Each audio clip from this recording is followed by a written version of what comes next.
Good morning everyone. Good morning.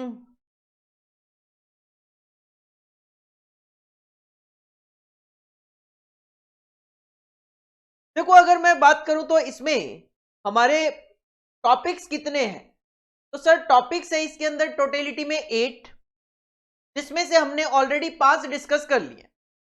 Classification by nature of expenses हमने discuss कर लिया। Classification by relation to cost centre और cost unit हमने discuss कर लिया। क्लासिफिकेशन बाय फंक्शंस हमने डिस्कस कर लिया। क्लासिफिकेशन बेस्ड ऑन बिहेवियर हमने डिस्कस कर लिया। ये 4 हमने फर्स्ट क्लास में डिस्कस कर लिए थे। सेकेंड क्लास में हमने classification based on cost for management decision making, ये लास्ट क्लास में हमने डिस्कस कर लिया था। अब हमारे 3 टॉपिक इसमें बचे हैं। पहला है classification by nature of production और प्रोसेस। सर एक ऑर्गेनाइजेशन कोई प्रोडक्ट बनाती है, एक ऑर्गेनाइजेशन कोई प्रोडक्ट प्रोड्यूस करती है, और उसको प्रोड्यूस करने के लिए जो वो प्रोसेस फॉलो करती है, तो उसके बेसिस पे हम कॉस्ट को किस तरीके से क्लासिफाई कर सकते हैं। Classification on the basis of production और प्रोसेस। सर हम क्या प्रोडक्ट बनाते हैं, किस तरीके से बनाते हैं, उसके बेसिस पे कॉस्ट को 6 पार्ट्स में क्लासिफाई किया जा सकता है। पहला है बैच कॉस्ट, सेकंड है प्रोसेस कॉस्ट, थर्ड है ऑपरेशन कॉस्ट, फोर्थ है हमारा ऑपरेटिंग कॉस्ट। ध्यान देना, एक ऑपरेशन है और एक ऑपरेटिंग है, दोनों अलग अलग है। फिफ्थ है कॉन्ट्रैक्ट कॉस्ट एंड सिक्स्थ है जॉइंट कॉस्ट। तो on the basis of nature of production और प्रोसेस कॉस्ट को 6 पार्ट्स में क्लासिफाई किया जा सकता है। Batch cost, process cost, operation cost, operating cost, contract cost और जॉइंट कॉस्ट।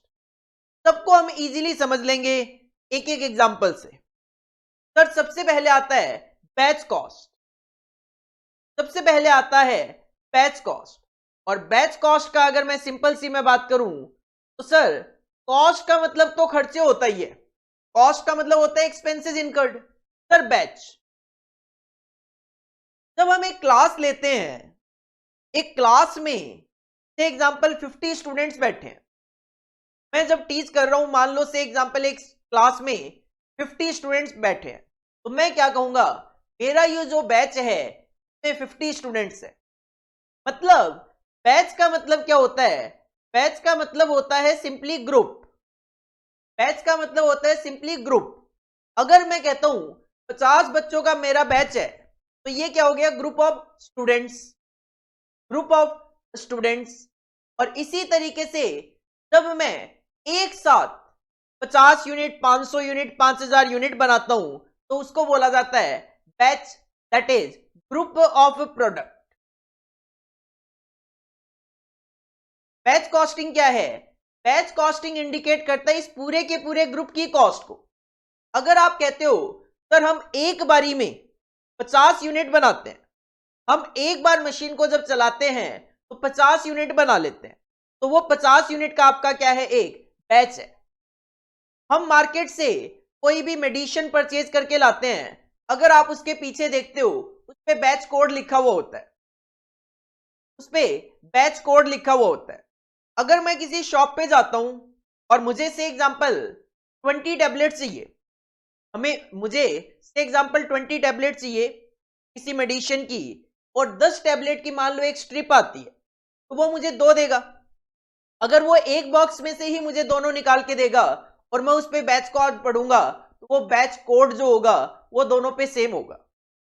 लेकिन आप महीने 2 महीने बाद फिर से सेम दवाई परचेज करने के लिए जाओ, तो हो सकता है बंदे ने नया लॉट मंगवा लिया हो, तो उस पे आपको बैच कोड अलग देखने को मिल सकता है। तो बैच कॉस्ट क्या है, सर एक ग्रुप ऑफ प्रोडक्ट की जो कॉस्ट इनकर होती है, that is known as batch cost. तो बैच कॉस्ट या batch costing is the aggregate cost, मतलब total related to a cost unit. और यहां पे कॉस्ट यूनिट क्या है, आपका बैच। आप अगर एक बैच के लिए कॉस्ट कैलकुलेट कर रहे हो, तो batch will be your cost unit. Cost unit की डेफिनेशन हम ऑलरेडी लास्ट पार्ट 2 में डिस्कस कर चुके हैं, विच consist of a group of similar articles which maintains its identity throughout one or more stages of production। अब simple सी बात है, मैंने कहा मैं 50 यूनिट बनाऊंगा एक साथ, तो ऐसा तो नहीं है कि कैलकुलेटर और पेन दोनों एक साथ बन जाएंगे सर, नहीं। 50 यूनिट एक साथ बनाने का मतलब एक ही तरीके के 50 पेन, एक ही तरीके के 50 पेन मैं बनाऊंगा, तो which consist of a group of similar article होंगे, बिल्कुल same, which maintains its identity कि सर ये पेन है, थ्रूआउट वन और more stages of production. Production की कई स्टेजेस होती है, प्रोडक्शन की कई स्टेजेस होती है, तो हर एक स्टेज पे प्रोडक्शन जो है वो सेम तरीके से आपका चलता रहेगा। इन this method the cost of a group of product is एसेटेड। जैसे मैं 50 बच्चों को एक साथ पढ़ा रहा हूं, मैं क्या कहूंगा, मैं कहूंगा ये लाइटिंग का मेरा खर्चा आया से एग्जांपल 5000 रुपए, लाइटिंग का खर्चा आया 5000। अब मैंने कह दिया 5000 रुपए लाइटिंग का मेरा खर्चा आया सर 50 बच्चों के लिए, एक के लिए तो नहीं बता रहा, 50 के लिए क्यूमुलेटिवली बता रहा हूं। तो वो क्या है, यहां पे हम प्रोडक्ट की कॉस्ट एक बैच के रूप में कैलकुलेट करते हैं, पूरे ग्रुप के लिए कैलकुलेट कर सकते हैं। यहां पे कॉस्ट यूनिट क्या होती है सर, कॉस्ट यूनिट यहां पे बैच होगा, एक बैच की कॉस्ट कैलकुलेट होगी। This method is applicable to general engineering factories. Engineering factories में नॉर्मली ये यूज होता है, which produces components in convenient economical batches. Economical batches मतलब सर हम चैप्टर देखेंगे बैच कॉस्टिंग का आगे जाके। बैच कॉस्टिंग में हम इकोनॉमिकल बैचेस का कॉन्सेप्ट भी देखेंगे कि जैसे मैंने कहा भाई मैं एक बारी में 50 यूनिट बनाता हूं, मैं एक बारी में 50 यूनिट बनाता हूं, तो एक्चुअल में होता क्या है, एक बारी में 50 यूनिट बनाता हूं, इसका मतलब यह है सर आपको एक बार मशीन का सेटअप करना पड़ेगा, एक बार मशीन को पूरा सेट करना पड़ेगा उन 50 यूनिट को बनाने के लिए।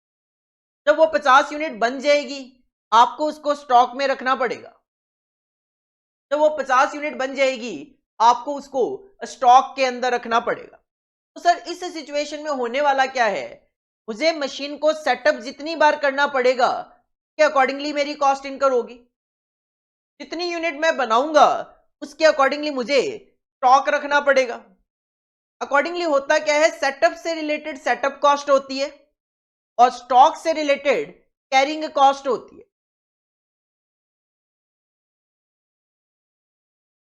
जब जब मैं मशीन को सेटअप करूंगा सेटअप कॉस्ट इनकर होगी, और जब मैं प्रोडक्ट बना लूंगा तो मेरी कैरिंग कॉस्ट इनकर होगी उसको स्टॉक में रखने के लिए।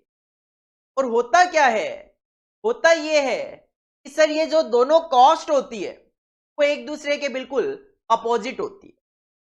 क्योंकि अगर मैं कहता हूं भाई 50 यूनिट मैं एक सेटअप में बनाऊंगा और मुझे बनानी है से एग्जांपल 500 यूनिट, तो सर सिंपल सी बात है आपको 10 सेटअप करने पड़ेंगे।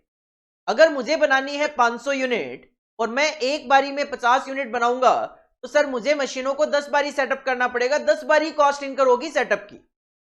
लेकिन इस सिचुएशन में 50-50 यूनिट में बनाऊंगा तो स्टॉक भी मुझे कम रखना पड़ेगा। स्टॉक में कम रखूंगा तो सर स्टॉक को रखने की मेरी जो कॉस्ट है वो कम आएगी। देखेंगे क्या होता है जब हम बैच कॉस्टिंग में डिस्कस करेंगे। एक बार जस्ट मैं आपको आइडिया दे रहा हूं कि इकोनॉमिकल बैचेस क्या होता है। सर इस सिचुएशन में 50-50 यूनिट ही रखनी पड़ेगी। मैं कहूं 50 नहीं, एक बारी में एक बैच में मैं 100 यूनिट बनाऊंगा, तो सर अगर आप एक बैच में 100 यूनिट बना लोगे तो 500 बनाने के लिए आपको केवल और केवल 5 बारी सेटअप करना पड़ेगा, केवल 5 बारी। पहले 10 बारी करना पड़ता था, अब केवल 5 बारी। लेकिन यूनिट ज्यादा बनाऊंगा तो मुझे स्टॉक में ज्यादा रखना पड़ेगा, अकॉर्डिंगली मेरे स्टॉक में रखने की कॉस्ट बढ़ जाएगी, मुझे बड़े गोडाउन की जरूरत पड़ेगी। तो अकॉर्डिंगली होता क्या है, सेटअप कॉस्ट और कैरिंग कॉस्ट, सेटअप कॉस्ट और स्टॉक को रखने की कॉस्ट जो होती है कैरिंग कॉस्ट, वो एक दूसरे के अपोजिट में होती है। अगर एक बढ़ती है तो दूसरी गिरती है, दूसरी बढ़ती है तो पहली गिरती है। अकॉर्डिंगली ऐसी सिचुएशन कहीं ना कहीं आती है जब ये दोनों क्या हो जाती है, इक्वल हो जाती है। और जिस लेवल पे ये कॉस्टिंग इक्वल देखने को मिलती है बस उसी को इकोनॉमिकल बैच बोला जाता है। सिंपली सर पहली कॉस्ट क्या है, बैच कॉस्ट। बैच कॉस्ट का मतलब है एक ग्रुप ऑफ प्रोडक्ट की कॉस्ट कैलकुलेट करना। बैच कॉस्टिंग एक मेथड है जिसमें हम क्या करते हैं, हम एक बैच की कॉस्ट कैलकुलेट करते हैं। बैच कॉस्टिंग के केस में कॉस्ट यूनिट क्या होती है? Sir batch. सर बैच कहां पे नॉर्मली ये अप्लाई किया जाता है? इंजीनियरिंग फैक्ट्रीज जो होती है वहां पे नॉर्मली ये अप्लाई किया जाता है। This is the first cost on the basis of nature of production और प्रोसेस। नेचर ऑफ प्रोडक्शन क्या है? सर एक साथ हम कई यूनिट्स बनाते हैं। सेकंड कॉस्ट आती है प्रोसेस कॉस्ट। सेकंड कॉस्ट आती है प्रोसेस कॉस्ट। तो प्रोसेस कॉस्ट कहीं पे भी आप अप्लाई कर सकते हो जहां पे आपका जो प्रोडक्ट है वो कई प्रोसेसेस में बनता है। जैसे मान लो मैं कहता हूं रेमंड कंपनी, मान लो रेमंड कंपनी जो है वो मार्केट से कॉटन परचेज करे, रेमंड कंपनी जो है वो मार्केट से कॉटन परचेज करे और उस कॉटन से पहले थ्रेड बनाए, देन उस थ्रेड से क्लॉथ बनाए, देन उस क्लॉथ से शर्ट बनाए। तो इसका मतलब मैं कह सकता हूं कि रेमंड कंपनी कॉटन से शर्ट बनाने के लिए 3 प्रोसेस फॉलो करती है। सर पहले कॉटन से थ्रेड बनाती है, देन थ्रेड से क्लॉथ बनाती है और देन क्लॉथ से शर्ट बनाती है। और इस सिचुएशन में रेमंड ये जानना चाहते हैं कि भाई मैंने जब कॉटन से थ्रेड बनाया मेरी क्या कॉस्ट इनकर हुई, मैंने जब थ्रेड से क्लॉथ बनाया मेरी क्या कॉस्ट इनकर हुई, कॉटन क्लॉथ से शर्ट बनाया मेरी क्या कॉस्ट इनकर हुई। तो जब एक ऑर्गेनाइजेशन अपने फाइनल प्रोडक्ट को एक से ज्यादा प्रोसेस में कंप्लीट करे और वो हर एक स्टेज पे हर एक प्रोसेस कंप्लीट होने के बाद ये जानना चाहे सर मेरी इस प्रोसेस से रिलेटेड क्या कॉस्ट इनकर हुई है, तो वो ऑर्गेनाइजेशन अप्लाई करती है प्रोसेस कॉस्ट। वो ऑर्गेनाइजेशन अप्लाई कर सकती है प्रोसेस कॉस्ट। तो when the production process is such that goods are produced from a sequence of continuous or repeated operations or processes। यह सीक्वेंस में ही चलेगा, प्रोडक्शन ऐसे ही चलेगा। अगर आपको कॉटन से शर्ट बनाना है तो सर इसी तरीके से आपको ऑपरेशन प्रोसेस फॉलो करनी पड़ेगी। पॉसिबल नहीं है कि आप सीधा सीधा कॉटन से शर्ट बना दो और ये क्या रहेगी, एक कंटिन्यूअस प्रोसेस रहेगी। फिर कॉटन से थ्रेड बनता रहेगा, थ्रेड से क्लॉथ बनता रहेगा, क्लॉथ से शर्ट बनते रहेंगे। The process cost per unit is derived by dividing the process cost by number of units produced in the process during the period. अब आप कहो सर मैंने बना दिए शर्ट तो और इसके लिए मेरी कॉस्ट आ गई 10,000। तो सर सिंपल सी बात है, अगर आपको एक शर्ट की कॉस्ट कैलकुलेट करनी है तो आप कहोगे सर 10,000 रुपए का खर्चा है, तो शर्ट बन गए मेरे, 100 रुपए पर यूनिट का मेरा खर्चा है। तो अगर आपको कॉस्ट पर यूनिट कैलकुलेट करनी है तो आपको सिंपली क्या करना है, सर मेरी जो प्रोसेस कॉस्ट आई है उसको नंबर ऑफ यूनिट से डिवाइड करना है। प्रोसेस कॉस्ट को नंबर ऑफ यूनिट से डिवाइड करके आप कॉस्ट पर यूनिट कैलकुलेट कर सकते हो। प्रोसेस कॉस्टिंग यूज कहां होता है? Sir process costing is employed in industries where a continuous process of manufacturing is carried out. आप प्रोसेस कॉस्टिंग किसी भी ऐसी ऑर्गेनाइजेशन में यूज कर सकते हो जहां पे कंटिन्यूअस प्रोसेस ऑफ मैन्युफैक्चरिंग चलती हो, जैसा कि मैंने आपको एक एग्जांपल दिया। Cost are ascertained for a specified period of time, monthly, quarterly, yearly. आप क्या कर सकते हो, ये कॉस्ट कैलकुलेट कर सकते हो बाय डिपार्टमेंट और प्रोसेस, बाय डिपार्टमेंट और प्रोसेस, डिपार्टमेंट वाइज या प्रोसेस वाइज। जैसे ये क्या है, कॉटन से थ्रेड एक प्रोसेस है, आप कहते हो सर ये डिपार्टमेंट ए में काम हो रहा है, ये डिपार्टमेंट बी में हो रहा है, ये डिपार्टमेंट सी में हो रहा है। तो आप हर एक डिपार्टमेंट की कॉस्ट एक स्पेसिफाइड पीरियड के लिए monthly, quarterly, daily, yearly, half yearly, किसी भी पीरियड के बेसिस पे कैलकुलेशन कर सकते हो। नॉर्मली सर ये कहां पे यूज होता है? अगर मैं एग्जांपल्स की बात करूं, chemical industries, refineries, gas companies, electricity companies, ये companies normally process cost use करती है। may be quoted as examples of undertaking that employ process costing.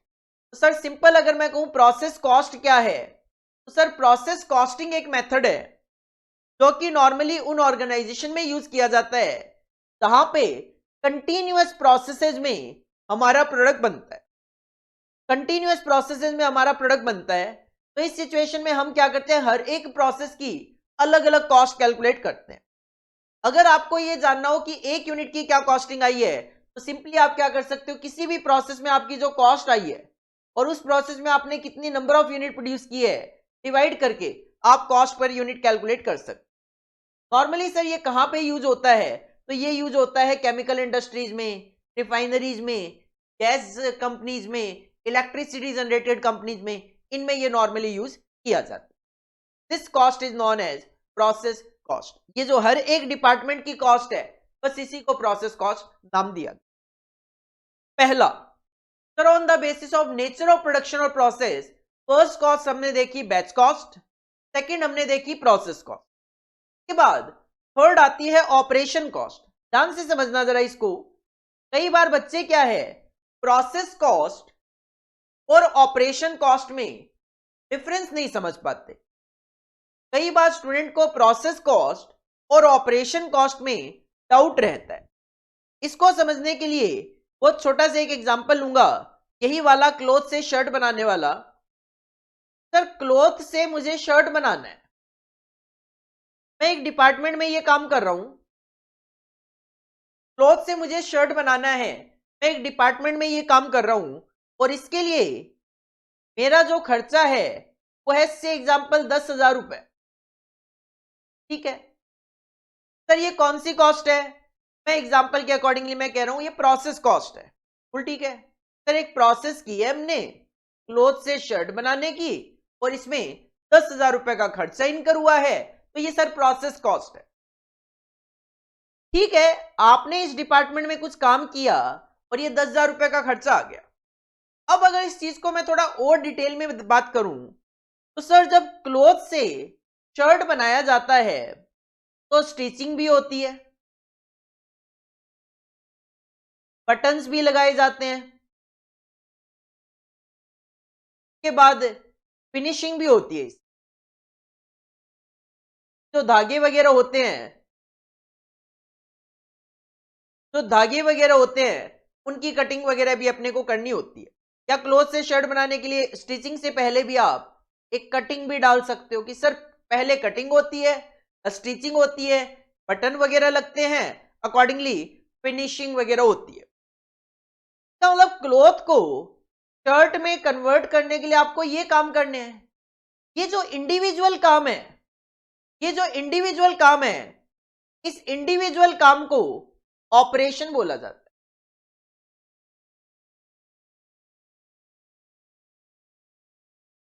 Individual काम को ऑपरेशन बोला जाता है। तो सर प्रोसेस क्या है, सर प्रोसेस तो एक डिपार्टमेंट का काम है, इस डिपार्टमेंट में जो भी खर्चा लगेगा वो प्रोसेस कॉस्ट है। लेकिन इस डिपार्टमेंट में इस प्रोसेस को करने के लिए जो भी आप काम कर रहे हो वो हर एक काम ऑपरेशन कहलाएगा। सर कटिंग का क्या खर्चा है, वो ऑपरेशन कॉस्ट है। स्टिचिंग का क्या खर्चा है, वो ऑपरेशन कॉस्ट है। बटन का क्या खर्चा है, वो एक ऑपरेशन कॉस्ट है। फिनिशिंग का क्या खर्चा है, वो एक ऑपरेशन कॉस्ट है। चारों को ऐड कर दूं सर ये पूरे डिपार्टमेंट की कॉस्ट, ये प्रोसेस कॉस्ट बन जाएगी। एग्जाम्पल के अकॉर्डिंगली बहुत इजीली समझ सकते हो। अब थ्योरेटिकली अगर मैं बात करूं तो operation cost is the cost of a specific operation. आप कहते हो सर कटिंग की कॉस्ट ये है, कटिंग की कॉस्ट है 1,000 रुपए, तो सर ये 1,000 रुपए operation cost involve in A production process. और ये किसका पार्ट होती है, ये किसी न किसी प्रोसेस का पार्ट होती है, किसी न किसी बिजनेस एक्टिविटी का पार्ट होती है। तो you can say sir process जो है वो एक वाइड वर्ड है, और उस प्रोसेस के लिए जो छोटे छोटे काम किए जाते हैं वो ऑपरेशन है। ऑपरेशन कॉस्टिंग में या ऑपरेशन कॉस्ट में कॉस्ट यूनिट क्या होगी, ऑपरेशन। सर हर एक ऑपरेशन की कॉस्ट अलग अलग कैलकुलेट होगी इंस्टेड ऑफ प्रोसेस। टोटलिटी में करके तो आप प्रोसेस में कन्वर्ट कर ही सकते। When the manufacturing method consists of a number of distinct operation, जैसे मैंने कहा सर क्लॉथ से शर्ट बनाना है, तो इसमें क्या है, ये डिस्टिंक्ट ऑपरेशंस है, अलग अलग ऑपरेशंस हैं, तो फिर इस सिचुएशन में आप ऑपरेटिंग कॉस्टिंग यूज कर सकते। Operation cost is nothing sir, it is the part of process cost, it is the part of process cost. Simply 3 cost हमने देख लिया on the basis of production process. कौन कौन सी sir? Batch cost, दूसरा process cost, तीसरा operation cost. कई बार बच्चे word में कंफ्यूज रहते हैं सर, एक तो है ऑपरेशन कॉस्ट, एक तो है ऑपरेशन कॉस्ट और एक है ऑपरेटिंग कॉस्ट। बड़ा ज्यादा फर्क है। ऑपरेशन कॉस्ट और ऑपरेटिंग कॉस्टिंग में जमीन आसमान का फर्क है सर। ऑपरेशन कॉस्ट जो है वो तो एक प्रोसेस के अंदर जो जो आप काम कर रहे हो इनके लिए जो खर्चे इनकर हो रहे हैं वो है। लेकिन ऑपरेटिंग कॉस्ट क्या है? जब एक ऑर्गेनाइजेशन किसी को सर्विस प्रोवाइड करती है के लिए जो खर्चे इनकर होते हैं that is known as operating cost. मैं अपना इंस्टीट्यूट ऑपरेट कर रहा हूं, मैं अपना इंस्टीट्यूट चला रहा हूं, तो सर इंस्टीट्यूट को ऑपरेट करने की क्या कॉस्ट है? मैं आपको एजुकेशन प्रोवाइड करवा रहा हूं, सर एजुकेशन प्रोवाइड करने की क्या कॉस्ट है? एक हॉस्पिटल अपने पेशेंट को सर्विसेज दे रहे हैं, सर पेशेंट को सर्विसेज देने की क्या कॉस्ट है? एक बस वाले, मेट्रो वाले, रेलवे वाले सर्विसेज प्रोवाइड करते हैं अपने पैसेंजर्स को एक प्लेस से दूसरे प्लेस पे ले जाने के लिए, या उनका माल एक प्लेस से दूसरे प्लेस पे ले जाने के लिए वो सर्विसेज प्रोवाइड कर रहे हैं, सर वो ऑपरेट कर रहे हैं, वो ऑपरेटिंग कॉस्ट कहलाती है। तो ऑपरेटिंग कॉस्ट क्या है? Operating cost is the cost incurred in conducting A business activity. लेकिन ये जो बिजनेस एक्टिविटी है ये क्या होनी चाहिए? ये सर्विस होनी चाहिए। Operating cost refer to the cost of undertaking which do not manufacture any product. वो मैन्युफैक्चरिंग में इन्वॉल्व नहीं होनी चाहिए बट प्रोवाइड सर्विस।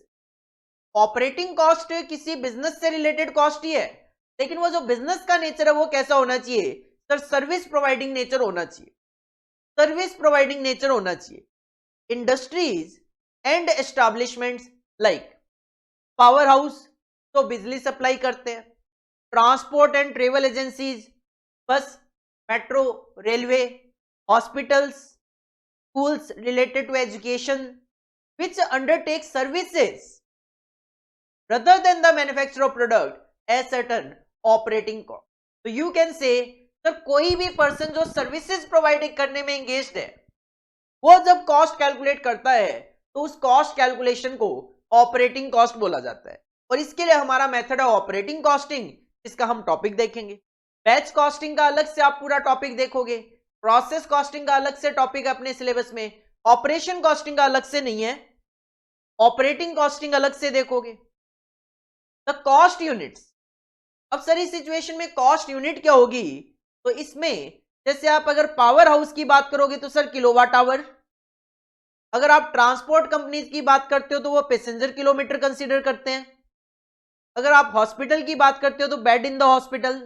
ये कॉस्ट यूनिट हम ऑलरेडी डिस्कस कर चुके हैं, कॉस्ट यूनिट हम ऑलरेडी डिस्कस कर चुके हैं। पार्ट 2 जो था हमारा कॉस्ट यूनिट जिसमें हमने टर्म डिस्कस किया था, वहां पे मैंने आपको इंडस्ट्रीज और किस इंडस्ट्री में कौन सा कॉस्ट यूनिट यूज किया जाता है वो हमने डिस्कस किया था। तो सर ये सारे के सारे एग्जांपल वहां पे ऑलरेडी मेंशन्ड है।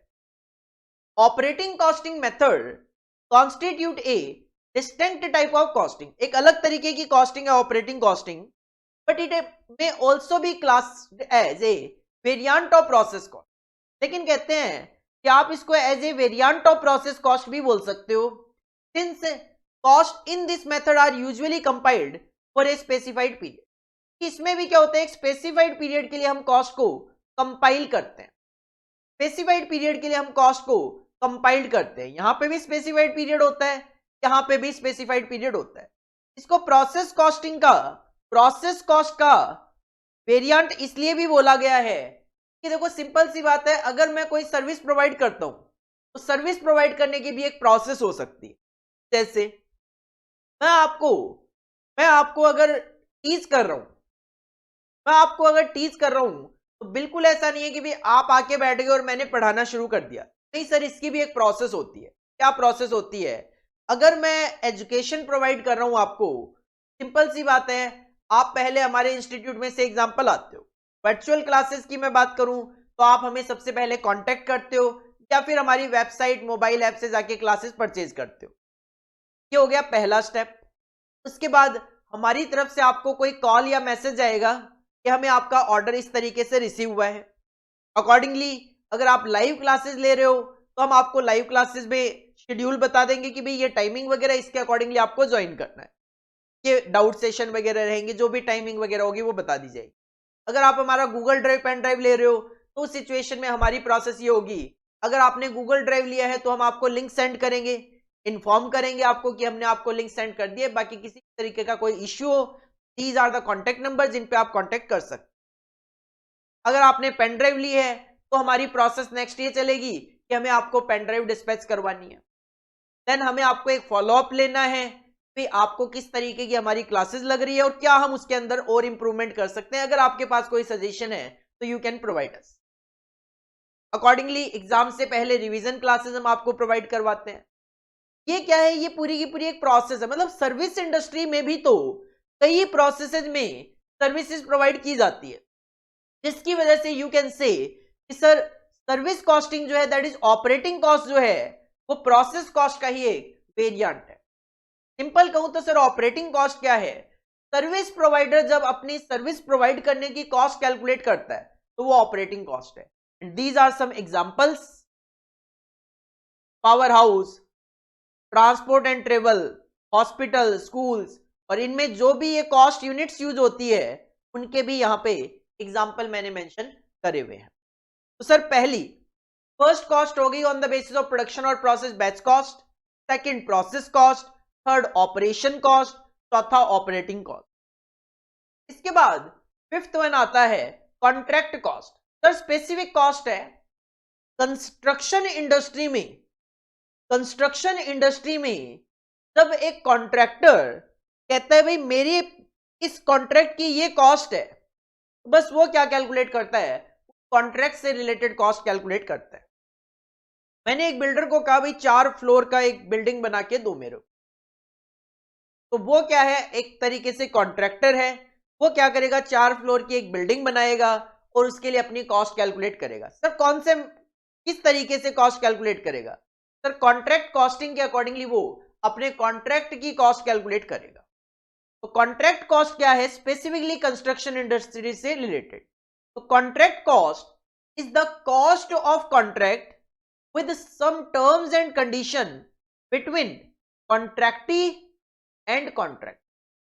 किसी भी कॉन्ट्रैक्ट में दो पार्टी होती है, दो पार्टीज होती है, एक होता है कॉन्ट्रैक्टर, एक है कॉन्ट्रैक्टी। एक है कॉन्ट्रैक्टर और एक है कॉन्ट्रैक्टी। जैसा कि मैंने अभी क्या कहा, मैंने कहा कि मैंने एक पर्सन को, एक बिल्डर को बोला भाई 4 फ्लोर का मुझे एक बिल्डिंग बना के आप दो। तो मैं क्या हूं, मैं हूं काम देने वाला।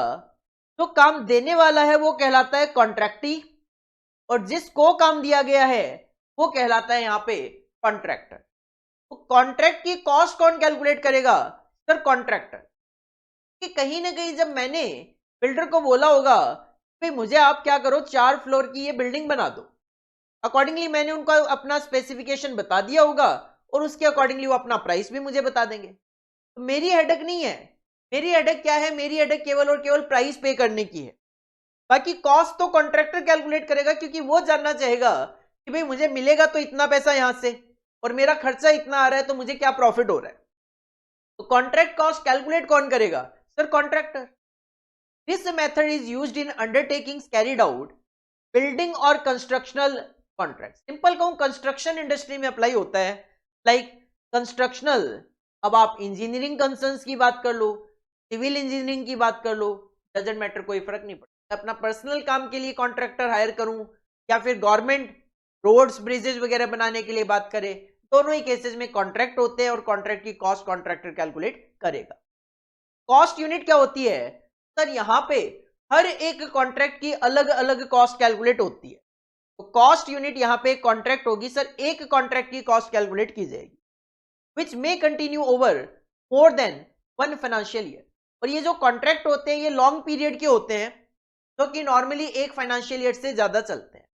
इसके लिए हमारे पास मेथड है कॉन्ट्रैक्ट कॉस्टिंग, जिसका हमारे पास पूरा का पूरा एक चैप्टर है, में हम काफी कुछ डिस्कस करने वाले हैं आगे जाके। ये तो जस्ट एक ओवरव्यू दिया गया है कॉस्ट को लेकर। बैच कॉस्ट पे बैच कॉस्टिंग का टॉपिक है, प्रोसेस कॉस्ट पे प्रोसेस कॉस्टिंग का टॉपिक है, ऑपरेशन कॉस्ट पे अलग से कोई टॉपिक नहीं है, प्रोसेस में ही आपको एक आध देखने को मिल जाएगा क्वेश्चन। ऑपरेटिंग कॉस्ट पे पूरा का पूरा ऑपरेटिंग कॉस्टिंग का टॉपिक है, कॉन्ट्रैक्ट कॉस्ट पे कॉन्ट्रैक्ट कॉस्टिंग है, और सर लास्ट जो कॉस्ट आती है वो आती है जॉइंट कॉस्ट। जॉइंट कॉस्ट एक तरीके से दो कॉस्ट होती है ये साथ में, जॉइंट कॉस्ट और बाई प्रोडक्ट कॉस्ट। ये भी हम एक पूरा का पूरा चैप्टर अलग से देखते हैं जॉइंट प्रोडक्ट बाई प्रोडक्ट के नाम से।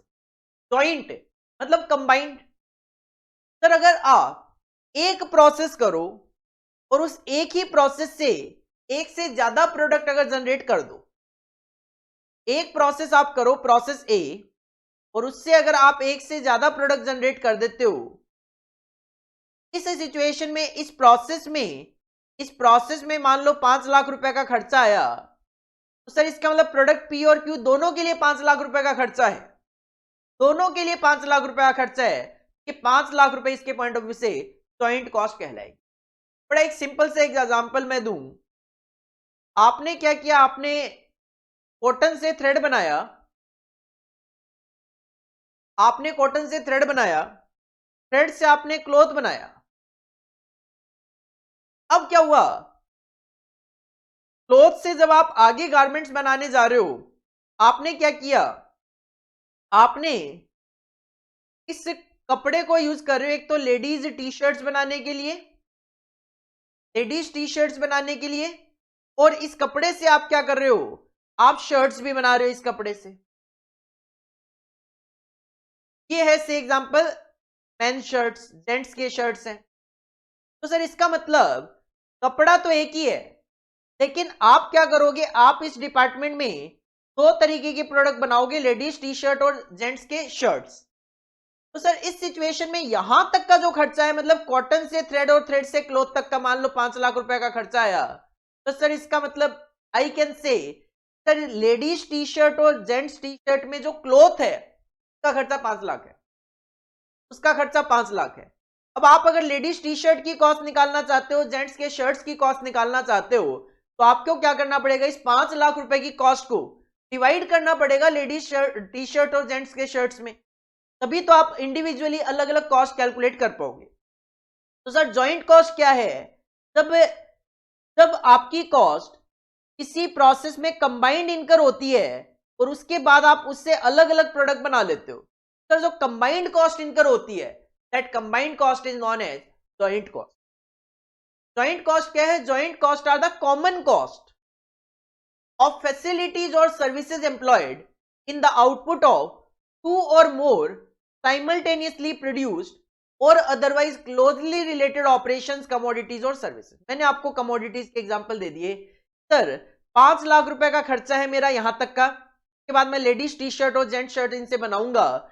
मैं अगर अलग अलग कॉस्ट जानना चाहूं कि भाई लेडीज टी शर्ट की क्या कॉस्ट है, जेंट्स शर्ट की क्या कॉस्ट है, तो मुझे पता होना चाहिए कि सर ये जो 5 लाख रुपए का मैंने खर्चा लगाया कॉटन से क्लॉथ तक का, ये 5 लाख रुपए का खर्चा दोनों में कैसे बांटा जाए, कैसे बांटा जाए। इसके लिए तो हमारे पास पूरा चैप्टर है जॉइंट प्रोडक्ट बाई प्रोडक्ट। बात है सर जॉइंट कॉस्ट क्या होती है, तो ये कंबाइंड इनकर हुई है, सर ये जॉइंट कॉस्ट है। When A production process is such that from A set of same input, input तो सेम है, ये क्लॉथ सेम है दोनों के लिए, लेकिन 2 or more distinguishably different products are produced together। लेकिन मैं इससे क्या है, मैं सेम इनपुट से अलग अलग तरीके के प्रोडक्ट बनाऊंगा एक साथ एक डिपार्टमेंट में। Products of greater importance are termed as joint product. इस वर्ड को भी क्लियर करता हूं, यहां पे लिखा हुआ है products of greater importance are termed as joint product. ये जो प्रोडक्ट है ये दोनों जॉइंट प्रोडक्ट है। अब मान लो क्या होता है, जब आप क्लॉथ से लेडीज टी शर्ट और जेंट्स के ये शर्ट्स बनाते हो, तो कटिंग के टाइम पे कुछ वेस्ट निकलेगा, कटिंग के टाइम पे वेस्ट निकलेगा। अब आप क्या करते हो, उस वेस्ट से कारपेट्स बना लेते हो, कारपेट्स बना के मार्केट में सेल करते हो। आपने इस वेस्ट को एज ए वेस्ट सेल ना करके आपने उस वेस्ट से कारपेट बना लिए और कारपेट बना के आप सेल करते हो। अब सिंपल सी बात है, देखो वेस्ट से जो कारपेट बनेंगे उनकी सेल वैल्यू कम होगी इन कंपैरिजन विद ये जो टी शर्ट्स और जेंट शर्ट बनेगी, कि ये तो मेन इनपुट से बन रहे हैं और ये वेस्ट से बन रहे हैं। तो वेस्ट से अगर आप कोई भी प्रोडक्ट जनरेट करोगे तो उसका जो सेल वैल्यू होगी, उसकी जो इंपॉर्टेंस होगी वो कम होगी। तो कहते हैं कि जो प्रोडक्ट्स होते हैं जिसकी इंपॉर्टेंस ज्यादा होती है, मतलब वैल्यू ज्यादा होती है, वो कहलाएंगे जॉइंट प्रोडक्ट। मेरे एग्जांपल में ladies T shirt, gents shirts, ये कहलाएंगे joint products. And products of minor importance are termed as by product. और ये जो आपने वेस्ट से कारपेट बनाए हैं ये कहलाएंगे यहां पे by product. And the cost incurred prior to the point of separation, prior to the point of separation मतलब अलग अलग होने से पहले, आर कॉल्ड जॉइंट कॉस्ट। कहते हैं वो कॉस्ट जो कि प्रोडक्ट अलग अलग होने से पहले, प्रायर का मतलब पहले, सेपरेशन मतलब अलग अलग, ये प्रोडक्ट अलग अलग यहां पे हुए हैं कि सर यहां पे हमने इनको अलग अलग किया है लेडीज टी शर्ट और जेंट शर्ट्स में, इससे पहले ये एक साथ चल रहे थे। तो ये अलग अलग होने से पहले तक के जो खर्चे हैं दैट इज 5 लाख रुपए, ये कहलाएगी आपकी जॉइंट कॉस्ट। सर मैंने 3 प्रोडक्ट ले लिए, कौन कौन से, सर 5 लाख रुपए का खर्चा हुआ कॉटन से, थ्रेड से क्लोथ में। देन हमने क्लोथ से ladies T shirt gent shirts बनाए, वेस्ट जो जनरेट हुआ उससे carpet. Sir ladies T shirt और जेंट शर्ट्स मेरे एग्जांपल के अकॉर्डिंगली जॉइंट प्रोडक्ट, वेस्ट से कारपेट जो बनाया बाई प्रोडक्ट, और कॉटन से लेकर क्लोथ बनाने तक का ये जो खर्चा है 5 लाख रुपए that is joint cost. For example petroleum industry जो है, जहां पे आप पेट्रोल देखते हो, डीजल देखते हो, कैरोसिन देखते हो, नाफ्था देखते हो, तार देखते हो, सारे सर सिंगल प्रोसेस में is produced jointly in the refinery process.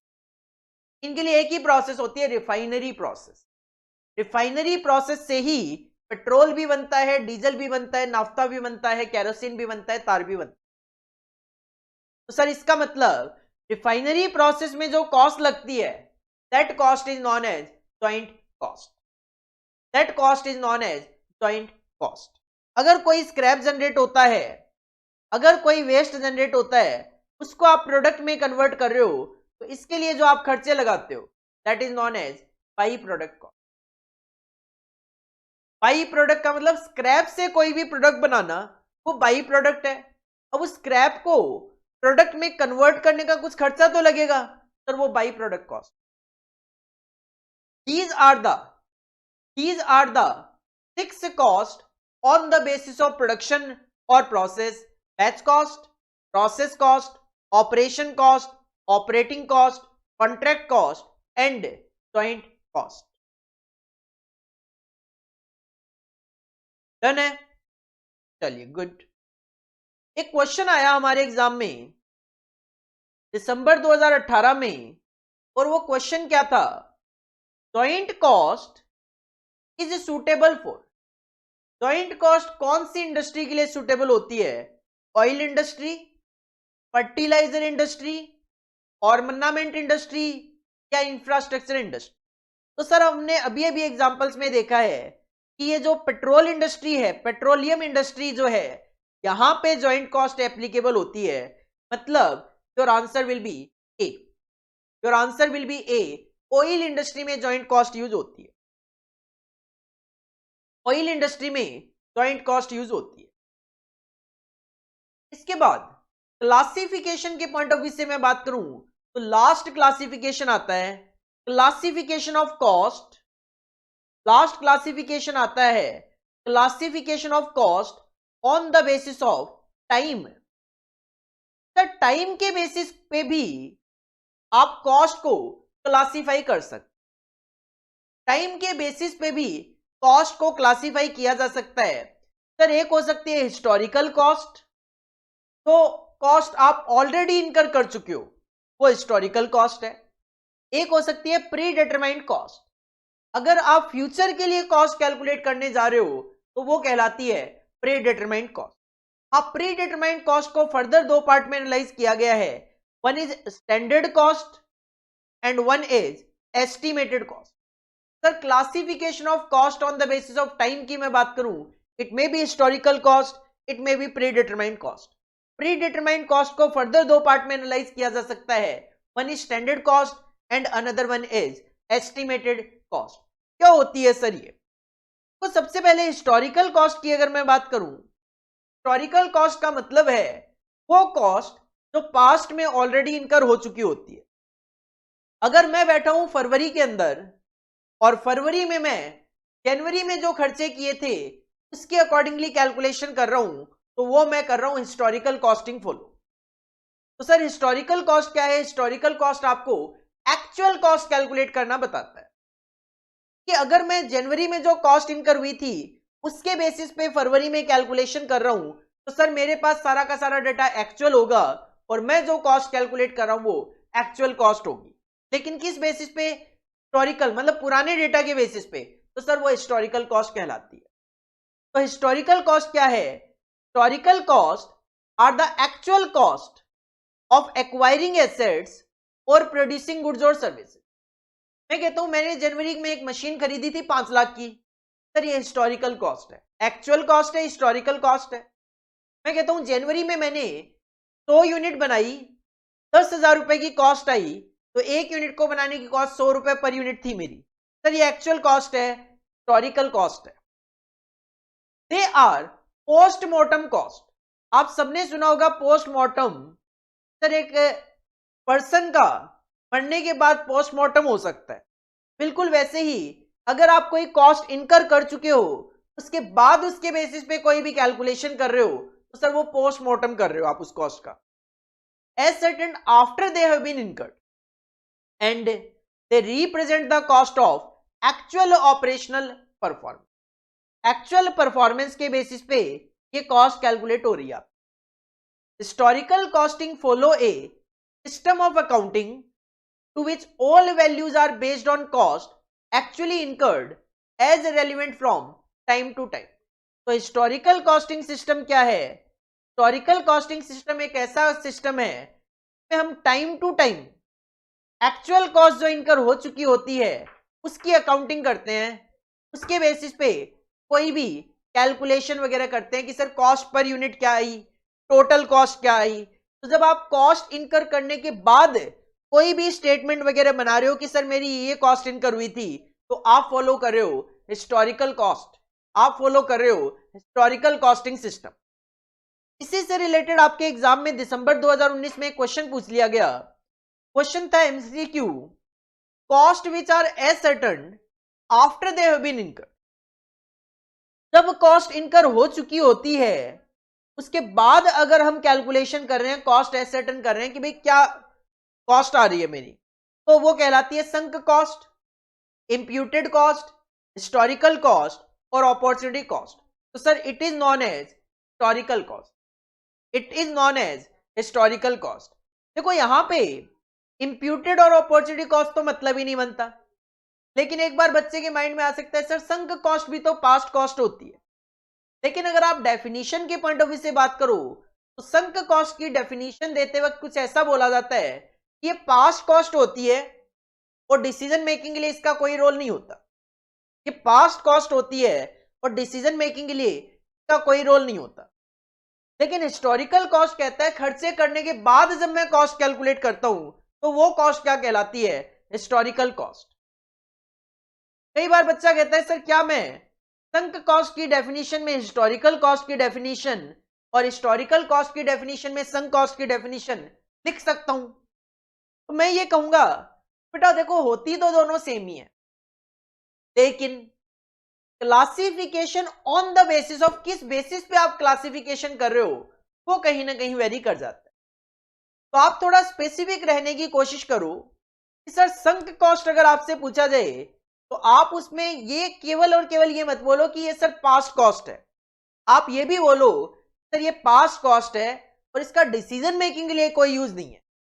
कि संक कॉस्ट जो हम देखते हैं वो देखते हैं for the purpose of decision making, जबकि हिस्टोरिकल कॉस्ट हम देखते हैं on the basis of time.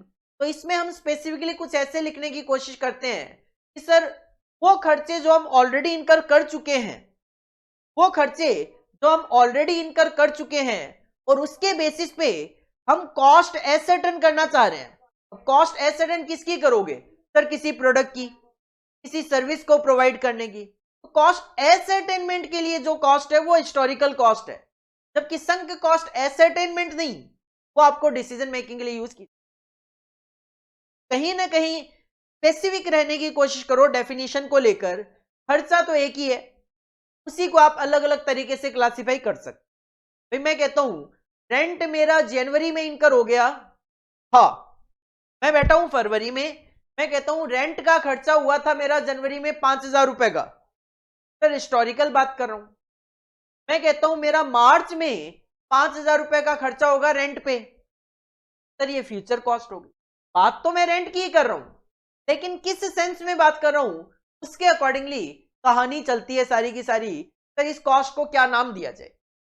Sunk cost भी पास्ट में इनकर होती है, हिस्टोरिकल कॉस्ट भी पास्ट में इनकर होती है, बट यूज दोनों का अलग अलग है। हिस्टोरिकल कॉस्ट का यूज हम करते हैं सर पास्ट में कॉस्ट इनकर हो चुकी है, खर्चे इनकर हो चुके हैं, उसके बेसिस पे स्टेटमेंट बना के कैलकुलेशन करनी है, एसेटेनमेंट है, कैलकुलेशन है। जबकि संक कॉस्ट सर पास्ट में इनकर हो चुकी है, डिसीजन मेकिंग में यूज मत कर लेना, डिसीजन मेकिंग के लिए। तो on the basis of time में पहला पार्ट है हिस्टोरिकल, तो दूसरा है प्री डिटरमाइंड। नाम से ही क्लियर है, प्री मतलब पहले ही हम डिटरमाइन कर रहे हैं। मैं बैठा हूं फरवरी में, तो अगर मैं मार्च के लिए कोई भी कॉस्ट की कैलकुलेशन कर रहा हूं तो सर वो मैं एडवांस में कैलकुलेट कर रहा हूं, फ्यूचर के लिए कैलकुलेट कर रहा हूं, तो वो है प्री डिटरमाइंड कॉस्ट, वो है प्री डिटरमाइंड कॉस्ट। तो प्री डिटरमाइंड कॉस्ट क्या होती है sir? Pre determined cost for a product are computed in advance. फरवरी में मार्च के लिए कैलकुलेशन कर रहा हूं of production process on the basis of specification of all the factors affecting cost and cost data. और इसके लिए जो भी फैक्टर मेरी कॉस्ट को अफेक्ट करते हैं वो मैं सारे फैक्टर कंसीडर करूंगा।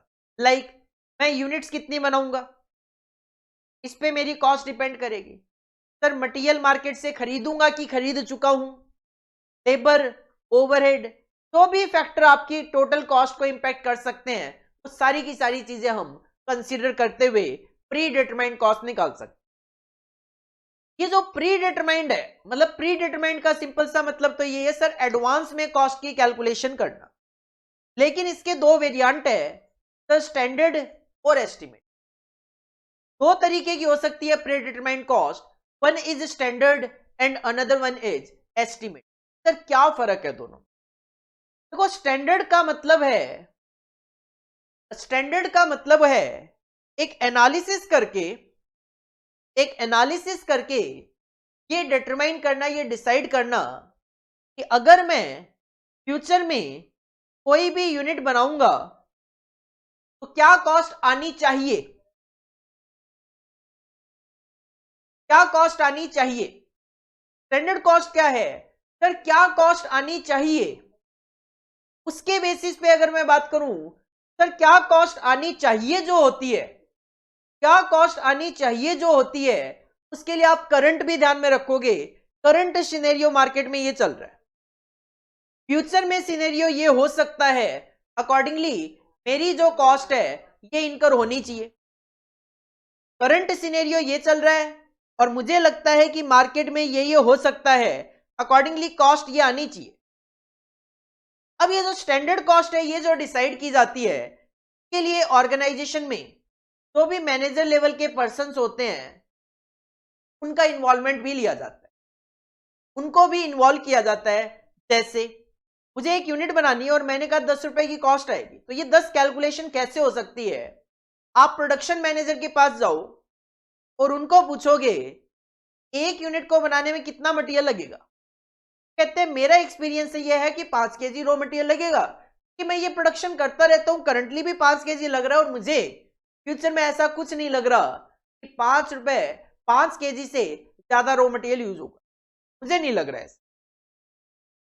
फिर मैं पहुंचा परचेज मैनेजर के पास, मैंने कहा इसके लिए कि 5 केजी रॉ मटेरियल लगेगा, आप किस रेट पे मटेरियल खरीदते हो या खरीदोगे? कहते हैं 2 रुपए के अकॉर्डिंगली मैं नॉर्मली अभी 1 रुपए 90 पैसे के हिसाब से खरीद रहा हूं, बट मुझे ये लग रहा है कि मार्केट में इन्फ्लेशन है, उसकी वजह से 10 पैसे महंगा मिलेगा, 2 रुपए में मिल जाएगा। अकॉर्डिंगली आपने ये 10 रुपए की कॉस्ट डिसाइड करी। कंपनी ने कहा 1 यूनिट को बनाने की कॉस्ट 10 रुपए आनी चाहिए, 1 यूनिट को बनाने की कॉस्ट 10 रुपए आनी चाहिए। अब जब आप एक्चुअल में प्रोडक्शन कर लोगे, तो मान लो 11 रुपए की कॉस्ट आई, तो ऑर्गेनाइजेशन इस 10 रुपए को 11 रुपए से कंपेयर करेगी और कहेगी 1 रुपए की कॉस्ट ज्यादा आ गई, 1 रुपए की कॉस्ट ज्यादा आ गई। और क्यों ज्यादा आ गई का इन्वेस्टिगेशन किया जाएगा, उसके पीछे कारण क्या है, क्या मटेरियल ज्यादा लग गया या मार्केट से मटेरियल महंगा खरीदा, क्या कारण है उसके पीछे। मैं कहता हूं सर 5.5 केजी रॉ मटेरियल लग गया था, खरीदा तो 2 रुपए के हिसाब से ही था, इस वजह से 11 रुपए लग गए। इसका मतलब 5 केजी रॉ मटेरियल की बजाय 5.5 केजी लग गया, क्यों लग गया, के कारण फाइंड आउट किए जाएंगे। अगर पॉसिबल है तो कंट्रोल किया जाएगा कि अगली बार ये 5.5 ना लगे। अगर पॉसिबल नहीं है, अनकंट्रोलेबल सिचुएशन है, तो फिर आप अपने स्टैंडर्ड को फ्यूचर के लिए रिवाइज कर सकते हो। सर आगे से 5 केजी का नहीं, आगे से 5.5 केजी का ही स्टैंडर्ड सेट किया जाएगा। तो स्टैंडर्ड कॉस्ट क्या है सर, ये प्री डिटरमाइंड है, तो ये प्री डिटरमाइंड ही नॉर्म पहले से ही कुछ पॉलिसीज होती है को अप्लाई किया जाता है, applies as a scale of reference, और इसके लिए आप कितना प्रोडक्शन करोगे उसको भी कंसिडर किया जाएगा स्केल को, for assessing actual cost whether these are more और लेस। और एक्चुअल कॉस्ट क्या आएगी वो भी देखा जाएगा, चाहे वो ज्यादा हो चाहे वो कम हो। The standard cost serves as a basis of cost control. जब स्टैंडर्ड कॉस्ट सेट कर दी जाती है कि सर 10 रुपए की कॉस्ट आएगी, तो वो क्या है, एक तरीके से कॉस्ट कंट्रोल का काम करता है। प्रोडक्शन मैनेजर को पता है कि भाई 5 केजी रॉ मटेरियल लगना चाहिए, तो वो अपनी तरफ से पूरी एफिशिएंसी के साथ काम करेगा, भाई 5 केजी से ज्यादा ना लगे, लग जाए एक्चुअल में वो अलग बात है। परचेज मैनेजर को पता है 2 रुपए में मटेरियल खरीदना चाहिए, तो सिंपल सी बात है वो अपनी जी जान लगा देगा और इससे महंगा मटेरियल नहीं खरीदने की कोशिश करेगा। हाँ बाई चांस ऐसी सिचुएशन आ जाए भाई मिल ही नहीं रहा मटेरियल, तो ठीक है, उस सिचुएशन में कोई दिक्कत वाली बात नहीं है। जब मिल ही नहीं रहा तो फिर कर ही क्या सकते हैं, फिर तो मटेरियल महंगा खरीदना ही पड़ेगा। तो ठीक है, वो अलग सिचुएशंस है। तो जब ये डिसाइड हो जाता है कि भाई 10 रुपए की कॉस्ट से ज्यादा नहीं आनी चाहिए और 5 केजी से ज्यादा मटेरियल नहीं लगना चाहिए, 2 रुपए पर केजी से महंगा नहीं खरीदना, तो हर एक मैनेजर अपने लेवल पे उस कॉस्ट को कंट्रोल करने की कोशिश करेगा and as a measure of productive efficiency. और इसी के बेसिस पे हर एक मैनेजर की एफिशिएंसी डिटरमाइन की जाती है कि भाई प्रोडक्शन मैनेजर ने यहाँ पे एफिशिएंटली काम नहीं किया क्योंकि 5 केजी की बजाय 5.5 केजी रॉ मटेरियल लगा। परचेज मैनेजर ने 2 रुपए पे बोला था, 2 रुपए में ही खरीदा, इसका मतलब परचेज मैनेजर ने एफिशिएंटली काम किया, when ultimately posed with an actual cost. और ये एफिशिएंसी कब पता चलेगी, जब आप उसको पोज करोगे, मतलब कंपेयर करोगे एक्चुअल कॉस्ट के साथ। It provides management with a medium by which the effectiveness of current result is measured and responsibility of deviation place. जैसा कि मैंने कहा, अगर 5 केजी की बजाय 5.5 केजी रॉ मटेरियल लग गया, कौन रिस्पॉन्सिबल है इसके लिए, सर प्रोडक्शन मैनेजर। क्यों 5 केजी की बजाय 5.5 केजी रॉ मटेरियल लगा, प्रोडक्शन मैनेजर को इसका जवाब देना पड़ेगा। रिस्पॉन्सिबिलिटी डेविएशन के पीछे किसकी रिस्पॉन्सिबिलिटी है वो डिसाइड की जाए।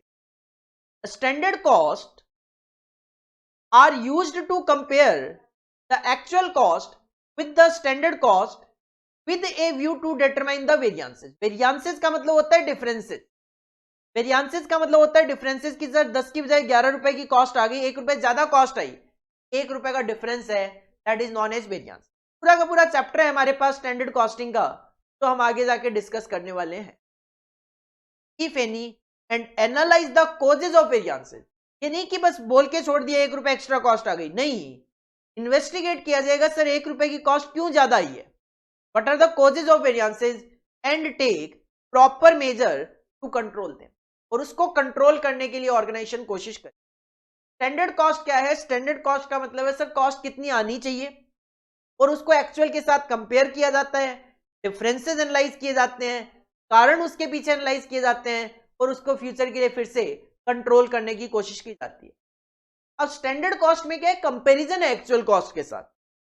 लेकिन जो दूसरा वेरिएंट है प्री डिटरमाइंड कॉस्ट का, दैट इज एस्टिमेटेड कॉस्ट, के अंदर किसी तरीके का कोई कंपैरिजन नहीं है। एस्टिमेटेड कॉस्ट में क्या होता है? सर फरवरी में बैठा हूं, मार्च के लिए फोरकास्टिंग करता हूं कि मार्च में जब मैं प्रोडक्ट बनाऊंगा, मटेरियल की कॉस्ट ₹10 आएगी, लेबर की कॉस्ट ₹12 आएगी, ओवरहेड की कॉस्ट ₹5 आएगी, अकॉर्डिंगली एक यूनिट को बनाने की मेरे ₹27 की कॉस्ट आएगी। अब जो एक्चुअल में आ गई, कोई कंपैरिजन नहीं, कोई डेविएशन नहीं निकाले जाएंगे, कोई इन्वेस्टिगेशन नहीं किया जाएगा। तो एस्टिमेशन में केवल एस्टिमेशन होता है। Estimated cost of a product are prepared in advance. Sir pre determined का पार्ट है तो एडवांस में तो हो गई। Prior to the performance of operation और even before the acceptance of sale order. Simple sir in advance है। अगर आप कहते हो प्री डिटरमाइंड तो सिंपल सी बात है, स्टैंडर्ड हो चाहे एस्टिमेटेड, दोनों ही एडवांस में कैलकुलेट होती है। फर्क क्या है main? Estimated cost is found with specific reference to product in question and the activity level of the plant. Standard costing में ऐसा भी नहीं है भाई आपको 10,000 यूनिट के लिए ही मुझे स्टैंडर्ड बनाना है, नहीं, आप 1 के लिए बनाओ, 5 के लिए बनाओ, 50 के लिए बनाओ, डजंट मैटर। लेकिन एस्टिमेटेड कॉस्ट जो है वो एक्टिविटी लेवल के अकॉर्डिंगली बनाया जाता है। सर 10 यूनिट बनाऊंगा तो ये कॉस्ट आएगी, 100 बनाऊंगा तो ये आएगी, 1000 बनाऊंगा तो ये आएगी। It has no link with actual and hence it is assumed to be less accurate than the standard cost। निकाल के छोड़ दोगे और किसी तरीके का कोई कंपैरिजन एक्चुअल के साथ करना ही नहीं है, सर इंपॉर्टेंस क्या रह जाएगी? कहीं ना कहीं स्टैंडर्ड कॉस्ट जो है वो ज्यादा इंपॉर्टेंट है in comparison with estimated cost, जिसकी वजह से स्टैंडर्ड कॉस्टिंग पे पूरा का पूरा टॉपिक है, हालांकि एस्टिमेटेड कॉस्टिंग नाम का कोई चैप्टर नहीं। तो on the basis of time अगर हम बात करें तो सर कैटेगरी है 2 हिस्टोरिकल और प्री डिटरमाइंड, और प्री डिटरमाइंड में भी फर्दर 2 पार्ट किए गए, स्टैंडर्ड और एस्टिमेटेड कॉस्ट। स्टैंडर्ड और एस्टिमेटेड कॉस्ट क्वेश्चन आए एग्जाम में जून 2017 में एक ट्रू फॉल्स क्वेश्चन आया हमारे एग्जाम में। क्वेश्चन क्या था? Standard cost are cost that are estimated cost. क्या स्टैंडर्ड कॉस्ट एस्टिमेटेड कॉस्ट होती है? सर नहीं, एस्टिमेटेड कॉस्ट वर्ड यूज नहीं कर सकते, प्री डिटरमाइंड वर्ड यूज कर सकते। That are likely in the future production period, sir ये फॉल्स है कि हमें पता है कि स्टैंडर्ड कॉस्ट और एस्टिमेटेड कॉस्ट 2 अलग अलग वर्ड्स है। हाँ, standard cost are cost that are predetermined that are likely in the future production period, वो सही हो सकता है, बट एस्टिमेटेड वर्ड यूज कर दिया, फॉल्स हो गया। दिसंबर 2017 में एक fill in the blank question आया हमारे एग्जाम में। क्वेश्चन था in standard cost blank norm is applied as a scale of reference for assessing actual cost to serve as a basis of cost control. The definition है in standard cost pre determined norm, पहले से determined जो rules regulations है उनको apply किया जाता है। Actual cost calculate की जाती है for the purpose of cost control, ताकि हम उसको स्टैंडर्ड कॉस्ट के साथ कंपेयर कर सकें, अकॉर्डिंगली वेरिएंसेस डिटरमाइन कर सकें, के रीजन फाइंड आउट कर सकें, और उस पर जो भी एक्शन लेने हैं वो एक्शन ले सके।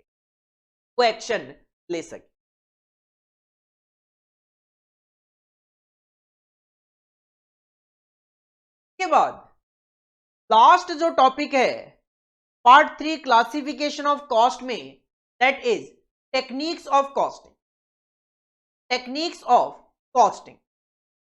सर टेक्निक्स की अगर मैं बात करूं तो टेक्निक्स जो होती है कॉस्टिंग में वो यूज की जाती है, कोई टेक्निक डिसीजन मेकिंग के लिए यूज की जाती है, कोई टेक्निक कॉस्ट कंट्रोल के लिए यूज की जाती है।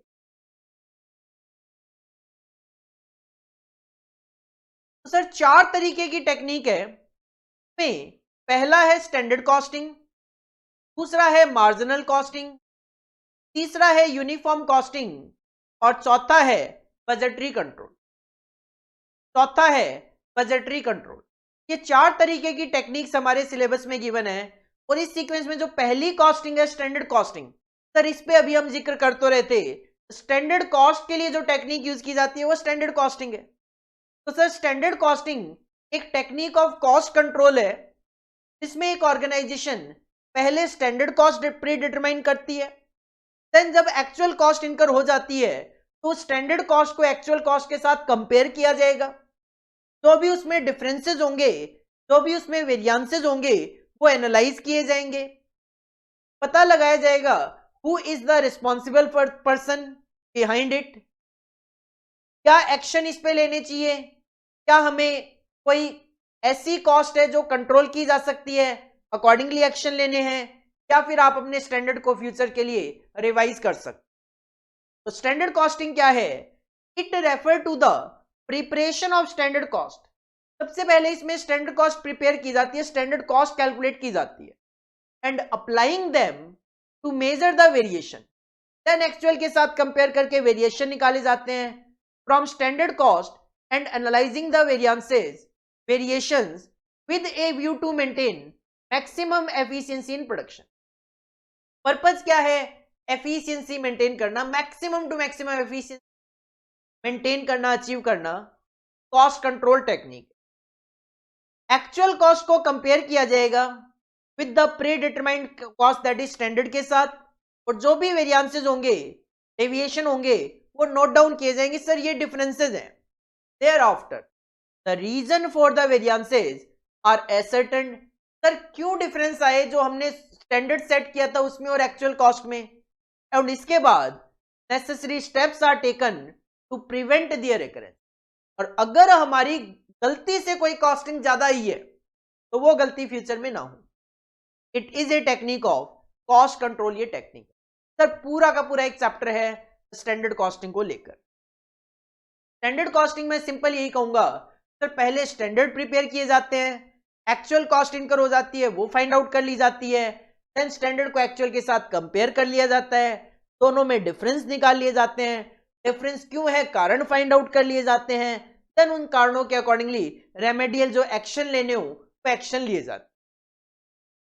सेकेंड जो टेक्निक आती है सर वो आती है marginal costing. Marginal costing technique है डिसीजन मेकिंग टेक्निक है। आपने अगर मेरी लास्ट क्लास देखी हो तो हमने उसमें डिसीजन मेकिंग के लिए जो क्लासिफिकेशन ऑफ कॉस्ट था वो देखा था और उसमें मार्जिनल कॉस्ट आया था। मैंने आपको कहा भी था कि मार्जिनल कॉस्ट क्या होता है। अगर आप 10 यूनिट की बजाय 11 यूनिट बनाते हो, मतलब एक एडिशनल यूनिट बनाते हो, एक एडिशनल यूनिट को बनाने की वजह से आपका जो एडिशनल कॉस्ट इनकर होती है, that cost is known as marginal cost. Prime cost plus variable overhead जो होते हैं तो सर मार्जिनल कॉस्ट कहलाती है, और ये मार्जिनल कॉस्ट यूज की जाती है डिसीजन मेकिंग के लिए। और जब हम मार्जिनल कॉस्ट को डिसीजन मेकिंग के लिए यूज करते हैं तो बस वही टेक्निक कहलाती है मार्जिनल कॉस्टिंग टेक्निक।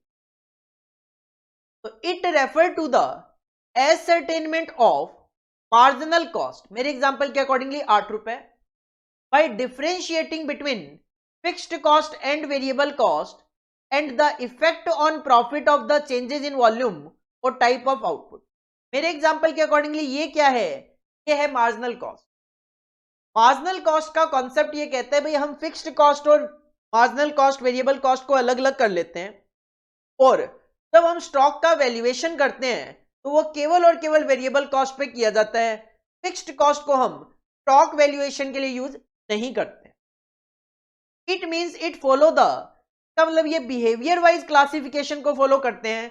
क्योंकि बिहेवियर वाइज क्लासिफिकेशन आप जाके रिवाइज करेंगे तो 3 तरीके की cost, variable cost, fixed cost, semi variable cost. In this case only the variable cost are charge to products और ऑपरेशन. जब भी हम मार्जिनल कॉस्टिंग के अकॉर्डिंगली प्रोडक्शन कॉस्ट कैलकुलेट करते हैं तो सर प्रोडक्शन कॉस्ट में केवल और केवल वेरिएबल कॉस्ट होती है, फिक्स्ड कॉस्ट नहीं होती. वाइल फिक्स्ड कॉस्ट जो होती है वो केवल और केवल प्रॉफिट और लॉस कैलकुलेट करते वक्त माइनस की जाती है. तो fixed cost are charged to profit and loss account of the period in which they arise. हाँ, लास्ट में देखो प्रॉफिट लॉस निकालना है तो आपको फिक्स्ड कॉस्ट भी माइनस करनी पड़ेगी, लेकिन आपको सर प्रोडक्ट की कॉस्ट निकालनी है. प्रोडक्ट की कॉस्ट कैलकुलेट करते वक्त केवल और केवल वेरिएबल कॉस्ट कंसीडर की जाती है. It is also termed as marginal costing को कई और भी नामों से जाना जाता है. इसको कॉन्ट्रीब्यूटरी कॉस्टिंग भी बोल देते हैं, इसको वेरिएबल कॉस्टिंग भी बोल देते हैं, इसको कंपैरेटिव कॉस्टिंग भी बोल देते हैं, इसको कई जगह डिफरेंशियल कॉस्टिंग भी नाम दे दिया जाता है, इसको कई बार इंक्रीमेंटल कॉस्टिंग भी बोल देते हैं. सर मार्जिनल कॉस्टिंग का कॉन्सेप्ट यही है. मार्जिनल कॉस्टिंग एक टेक्निक है कॉस्टिंग में जो कि डिसीजन मेकिंग के लिए यूज होती है. इसमें फिक्स्ड और वेरिएबल कॉस्ट को अलग अलग एनालाइज किया जाता है.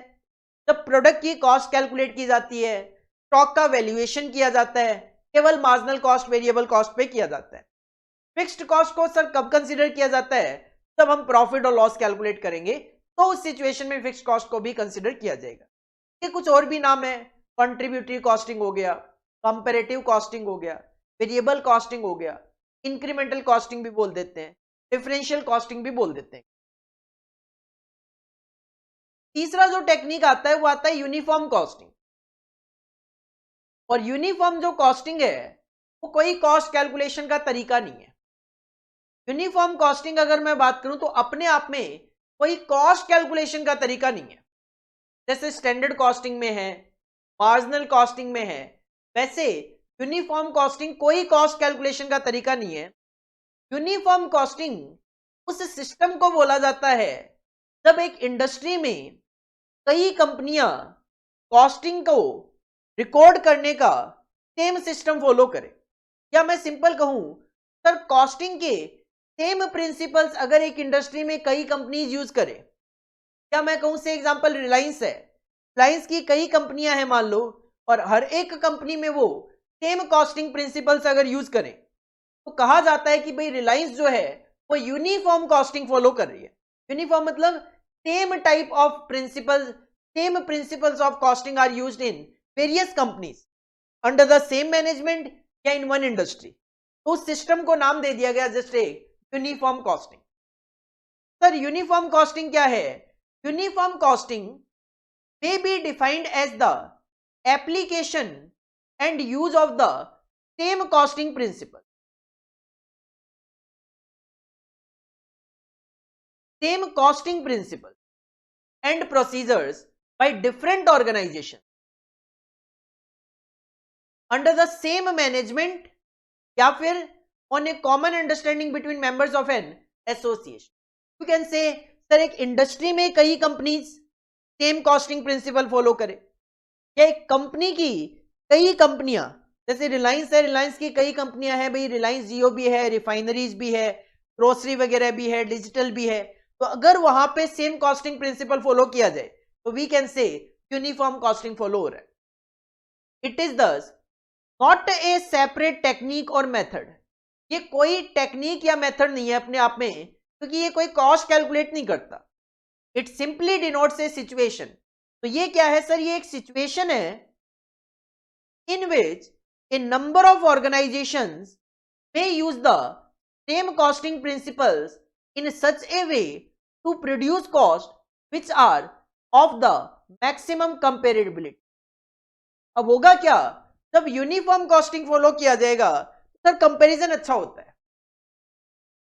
अगर मैं अपने हिसाब से कॉस्टिंग फॉलो करूं, आप अपने हिसाब से करोगे, सर दोनों में कंपैरिजन करने में काफी दिक्कतें आएगी. लेकिन मैं भी वही कॉस्टिंग प्रिंसिपल फॉलो करूं जो आप करो, तो उस सिचुएशन में कंपैरिजन बहुत इजीली किया जा सकता है. यूनिफॉर्म कॉस्टिंग यूज क्यों होता है इंडस्ट्री में? सर मैक्सिमम कंपैरिजन पॉसिबल हो इसलिए. From such comparable cost valuable conclusion can be drawn. और सिंपल सी बात है, देखो जब कंपैरिजन होता है तो कंक्लूजन वहां से बहुत इजीली और वैल्यूएबल कंक्लूजन आप फाइंड आउट कर सकते. सिंपल सी बात है, मैं अपने हिसाब से कॉस्टिंग फॉलो करूंगा आप अपने हिसाब से करो। सर कंपैरिजन कर तो लूंगा, बट उससे जो रिजल्ट आपको बताऊंगा वो मे भी थोड़ा ऊपर नीचे हो, बट सेम कॉस्टिंग प्रिंसिपल के बेसिस पे आई कैन से सर हाँ इसकी कॉस्ट ज्यादा है और इसकी कॉस्ट कम है। वहां पे क्लियर कट क्लैरिटी कहीं ना कहीं कंपैरिजन में ज्यादा आती है। याद रखने वाली बात केवल ये है सर, यूनिफॉर्म कॉस्टिंग कोई कॉस्ट कैलकुलेशन का तरीका नहीं है। सिंपली अगर मैं कहूं तो ये कोई मेथड या टेक्निक कॉस्ट कैलकुलेशन की तो नहीं है।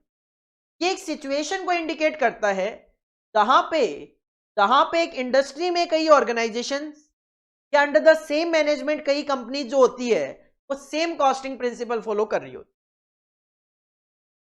और लास्ट जो आता है technique of costing that is budgetary control. Budgetary control काफी कुछ स्टैंडर्ड कॉस्टिंग की तरह ही होता है, बस इसमें क्या होता है, इसमें एक ऑर्गेनाइजेशन बहुत सारे बजट बनाती है। लाइक सर अगले महीने कितना प्रोडक्शन करूंगा, उस प्रोडक्शन के लिए मटेरियल की क्या कॉस्टिंग आएगी, उस प्रोडक्शन के लिए लेबर की क्या कॉस्टिंग आएगी, उस प्रोडक्शन के लिए रॉ मटेरियल कितना यूज करूंगा, ये सारी चीजों के अलग अलग बजट बनाए जाते हैं। हर एक बजट बनाने की रेस्पॉन्सिबिलिटी किसी न किसी पर्सन की असाइंड होती है। It is a technique of costing in which first of all budgets are prepared. सबसे पहले तो यहां क्या किए जाते हैं, बजट्स बनाए जाते हैं। सबसे पहले तो यहां क्या किए जाते हैं, बजट्स बनाए जाते हैं। Budgets are prepared and then these budgets are compared with actuals for achievement of targets. Revision of budgets in the light of changed circumstances. Sir budget बनाए जाते हैं, एक्चुअल के साथ कंपेयर भी किया जाता है ताकि हमें पता लगे कि हमने क्या अचीव करा, और अगर उन बजट्स को फ्यूचर में रिवाइज करने की जरूरत तो अंडर द चेंज सर्कमस्टांसेस हम उसको रिवाइज कर सके। The classification of budgets into various categories, जैसे कि मैंने कहा काफी सारे बजट बनते हैं, कैश बजट भी बनता है, सर कितने पैसे की जरूरत होगी, certainly help to make the budgetary control more effective. मतलब सिंपल सी बात यह है कि जितना ज्यादा आप बजटिंग करेंगे, वेरियस कैटेगरीज करेंगे बजट्स बनाने की, इतना कहीं ना कहीं ऑर्गेनाइजेशन के लिए बेनिफिशियल होता है, because maximum use is made of the functional budget. मैंने जो नाम लिए उस सारे के सारे फंक्शन बेसिस के बजट थे। सर प्रोडक्शन एक फंक्शन है तो उससे रिलेटेड बजट, परचेज एक फंक्शन है उससे रिलेटेड बजट, कैश एक फंक्शन है, सर कैश की किसी न किसी पर्सन की रिस्पॉन्सिबिलिटी होती है उससे रिलेटेड एक बजट। तो फंक्शनल बजट, फंक्शन से related budgets, functional budgets over the goals to be attend by the functional executive. हर एक बजट के लिए कोई ना कोई एग्जीक्यूटिव रिस्पॉन्सिबल होगा and thus assume the greatest significance. के अकॉर्डिंगली उसकी इंपॉर्टेंस भी बढ़ जाती है, क्यों, एक तो हम उस एग्जीक्यूटिव की परफॉर्मेंस उस बजट के अकॉर्डिंगली मेजर कर सकते हैं, और दूसरा उसको रिस्पॉन्सिबल ठहरा सकते हैं अगर कल को बजट से ज्यादा हमारे खर्चे होते हैं तो। मेनली कई बार इश्यू ये आता है सर स्टैंडर्ड कॉस्टिंग और बजटरी कंट्रोल में डिफरेंस क्या है। तो वैसे तो हम जब बजटरी कंट्रोल का टॉपिक देखते हैं वहां पे डिस्कस करते हैं कि बजट और स्टैंडर्ड में क्या डिफरेंस है, बट मेनली मैं यही कहूंगा तो स्टैंडर्ड है वो कहता है भाई क्या कॉस्ट होनी चाहिए और वो करंट सिचुएशन को ध्यान में रखता है और फ्यूचर को ध्यान में रखता है। लेकिन जो बजट बनाए जाते हैं, बजट बनाते वक्त पास्ट और करंट को ध्यान में रखा जाता है। बजट बनाते वक्त ध्यान ये रखा जाता है सर पास्ट में क्या हुआ और करंट में क्या है, उसके हिसाब से बजट बनाया जाता है। जबकि जो स्टैंडर्ड है वो पास्ट नहीं देखता, वो कहता है भाई करंट में क्या है और फ्यूचर में क्या हो सकता है, उसके अकॉर्डिंगली स्टैंडर्ड बनाए जाते हैं। फाइनल सा मैंने डिफरेंस बता दिया है, ताकि हम डिटेल में जो पॉइंट्स है वो तो आगे जब बजटरी कंट्रोल का टॉपिक देखेंगे उसके अंदर डिस्कस करने वाले हैं। These are the 4 techniques of costing. Standard costing पूरा चैप्टर है अपने पास, मार्जिनल कॉस्टिंग सर पूरा चैप्टर है अपने पास, यूनिफॉर्म कॉस्टिंग भी एक टॉपिक हम आगे जाके डिस्कस करेंगे, स्टैंडर्ड कॉस्टिंग में ही गिवन है स्टडी मटेरियल के अंदर, मैं अलग से करवाऊंगा। लेकिन ये अपने स्टैंडर्ड कॉस्टिंग के अंदर जस्ट डेफिनेशंस वगैरह एक क्वेश्चन है शायद वहां पे, वो हम डिस्कस करेंगे। और बजटरी कंट्रोल सर पूरा का पूरा एक टॉपिक है। जून 17 में हमारे एग्जाम में एक ट्रू फॉल्स क्वेश्चन आया। क्वेश्चन था uniform costing is a unique method of costing. Sir ये कोई मेथड ऑफ कॉस्टिंग नहीं, एक सिचुएशन है to determine cost accurately. Sir 100% false है, क्योंकि क्योंकि यूनिफॉर्म कॉस्टिंग केवल और केवल एक सिचुएशन है सर जब कई companies under the same management या एक इंडस्ट्री में कई organisation same costing principle follow करे तो यूनिफॉर्म कॉस्टिंग बोला जाता है।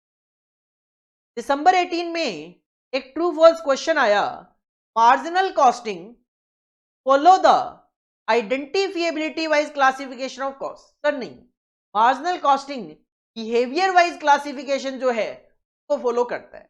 ये स्टेटमेंट भी फॉल्स है कि वेरिएबल फिक्स्ड को अलग अलग करता है, अकॉर्डिंगली वो क्लासिफिकेशन था बिहेवियर वाइज। दिसंबर 17 का क्वेश्चन है, marginal costing technique follow the following basis of classification. Sir अभी तो मैंने बताया बिहेवियर वाइज, तो आंसर होगा आपका सी, बिहेवियर वाइज।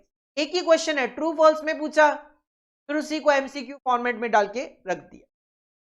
में 7 तो क्लासिफिकेशन है on the basis of nature of expense, on the basis of relation to cost centre, on the basis of functions, on the basis of behaviour, management decision making, production process और time के basis पे, और finally इसके अंदर 4 techniques जो है वो भी डिस्कस की गई है। हालांकि इसमें जो आपने टर्म्स देखी है सारी की सारी टर्म्स पूरे कॉस्ट अकाउंटिंग में आगे आपको देखने को मिलेगी।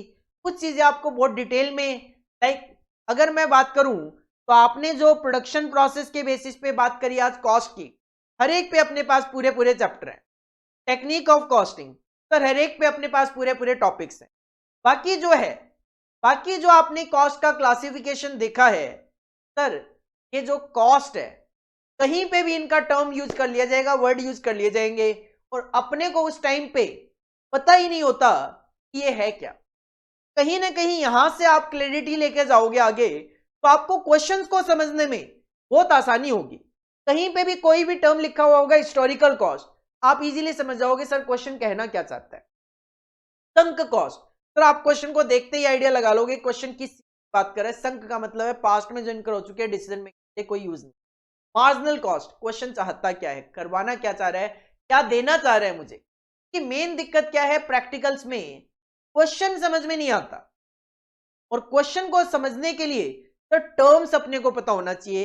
इसी वजह से इंट्रोडक्शन टू कॉस्ट अकाउंटिंग जो है वो मैं कह सकता हूं आपके लिए एग्जाम पॉइंट ऑफ व्यू से तो रेलिवेंट है ही, बट आगे के पूरे सिलेबस को अंडरस्टैंड करने के लिए ये आपके लिए काफी हेल्पफुल होगा। This is all about for today class. मिलते हैं नेक्स्ट क्लास में। Thank you, bye bye.